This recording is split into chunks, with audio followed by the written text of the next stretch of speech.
5 మంత్రులు ఉన్నారు ఈ కాంగ్రెస్ వాళ్ళు. పేర్లు కూడా చెప్పకుండా జస్ట్ ఉంచండి కదా. ఒక ఆయన అన్నాడు యూరియా దండి ఉంది ఎవ్వరు భయపడతారు. ఒకటి క్వశ్చన్, షట్టర్లు ఎందుకు మూసిండ్రు యూరియా దండి ఉంటే? ఇంకొక ఆయన అన్నాడు యూరియా ఏం లేదు, కారణం ఓన్లీ సెంట్రల్ గవర్నమెంటే, మేమేం చేయాలి.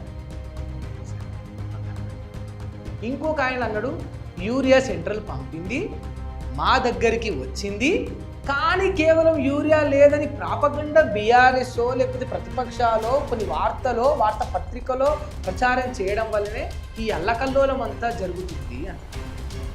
ఈ పక్కన ఇంకొక ఆయన అన్నాడు అసలు వీళ్ళు రైతులే కాదు యూరియా కోసమే రావట్లేదు, వీళ్ళంతా కూడా ఒక పార్టీ కార్యకర్తలు కావాలని అల్లర్లు క్రియేట్ చేస్తారు. మీకుందా క్రమశిక్షణ చెప్పుకుంటారు? ఒకే పార్టీలో 4 మంత్రులు 4 మాటలు మాట్లాడే ముఖ్యమంత్రి ఇంకొక మాట మాట్లాడితే దీన్ని క్రమశిక్షణ అని మనం అంటాం. అసలు మీకైనా క్లారిటీ ఉందా? యూరియా ఉందా లేదా అని చక్కగా చెప్పు. వాళ్ళు ఇచ్చిరా లేదా చక్కగా చెప్పు. ఒక ఆయన ఇచ్చిందంటాడు, ఒక ఆయన ఇయ్యలేదంటాడు, ఒక ఆయన ప్రతిపక్షమే కారణం అంటాడు, ఒక ఆయన అసలు రైతులే కాదంటాడు. ఈ క్రమశిక్షణ లేదు మీ దగ్గర. ఇంకా దాంట్లో ఒక ఆయన క్రమశిక్షణ కమిటీ, దానికి ఒక ఆయన చైర్మన్, ఇంకా కంప్లైంట్లు రాలేదని ఏదో పార్టీకి సంబంధించిన ముచ్చట్లు.